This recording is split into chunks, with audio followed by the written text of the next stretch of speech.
The release of Trevor Reed, an American prisoner held by Russia, in exchange for a convicted Russian drug smuggler, has shown that Washington and Moscow are still able to negotiate on some issues even after Vladimir Putin's invasion of Ukraine. The exchange on the tarmac of a Turkish airport on Monday morning has also focused attention on the plight of 2 other Americans left behind in Russian jails, held on flimsy or spurious grounds, most likely as bargaining counters. One is Paul Whelan, a former Marine who was arrested in 2018 in a Moscow hotel, where he had gone to attend a friend's wedding. He was convicted of espionage and sentenced to 16 years hard labor. The other is Brittany Griner, a basketball star who was detained in a Moscow airport on the 17th of February, a week before the Ukraine invasion, and accused of having cannabis oil in her possession. A court has ordered her held until 19 May, pending investigation. For both, the news of Reed's release brought mixed emotions. It showed that such deals are possible, but also the regret that they were excluded on this occasion. As I do everything in my power to get BG home, my heart is overflowing with joy for the Reed family, Griner's wife, Sherelle, wrote on Instagram.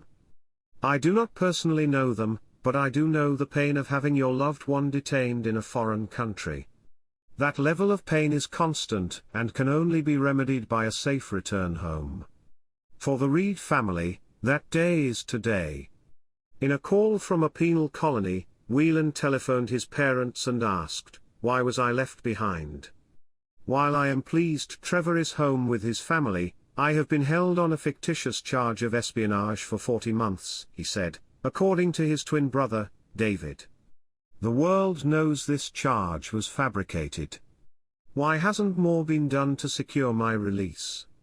Reflecting on the double-edged lessons from Reed's release, David Whelan said, "It's a fog of war experience. You don't really have any idea what's possible, and then with Trevor's release, you start to get a little bit of clarity that the US government is willing to take certain actions and how they might go about those actions. The other benefit is that the fact that the exchange happened means that the US and Russian relationship, as damaged as it is, still has enough diplomatic life that they are able to spend a couple of months working out an arrangement like this," Whelan added. The potential downside for the Whelan and Griner families is that, by exchanging Konstantin Yaroshenko, a Russian pilot serving a 20-year sentence in federal prison for conspiracy to bring drugs into the US, Washington has traded someone designated as a bargaining counter by Moscow. US press reports of the months of negotiations leading up to the Reed release said that the Russians had insisted on Yaroshenko. Joe Biden said after the exchange that negotiations that allowed us to bring Trevor home required difficult decisions that I do not take lightly. According to David Whelan, the Russian officers who oversaw his brother's detention made clear from early on that they hoped to swap him for Yaroshenko or Viktor Bout. Bout is a notorious Russian arms dealer, nicknamed the Merchant of Death, who was arrested in Thailand in 2008, extradited to the US, and sentenced in 2012 to 25 years for conspiracy to kill US citizens, delivery of anti-aircraft missiles, and providing aid to a terrorist organization. A source involved in hostage negotiations said that the Reed-Yaroshenko exchange opened the way for a possible swap of Bout for Whelan.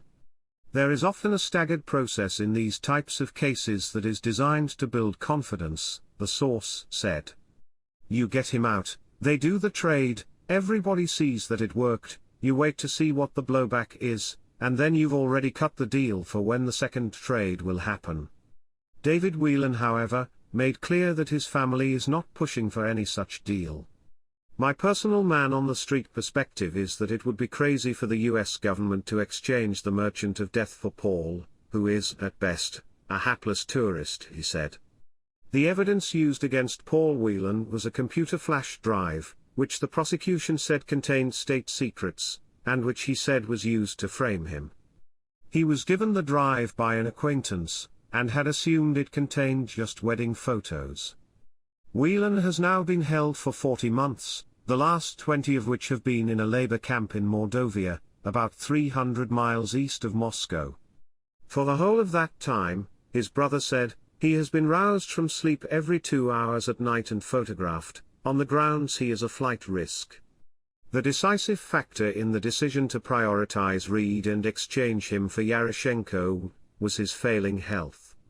He had been in the same cell as a prisoner with tuberculosis, and had been coughing up blood.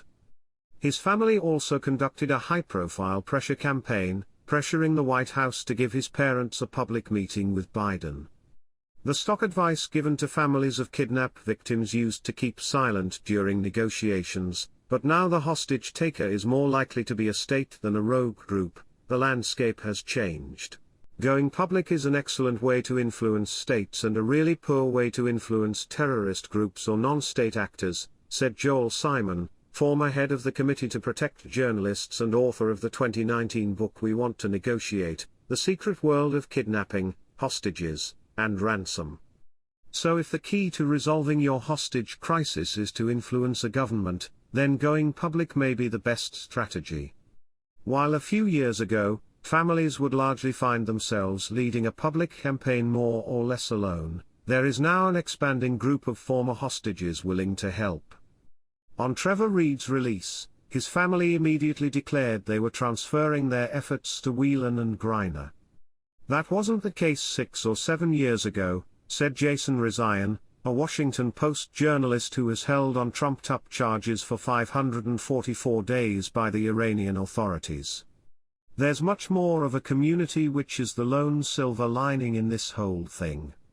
Because without that community, I don't think we're going to solve this problem.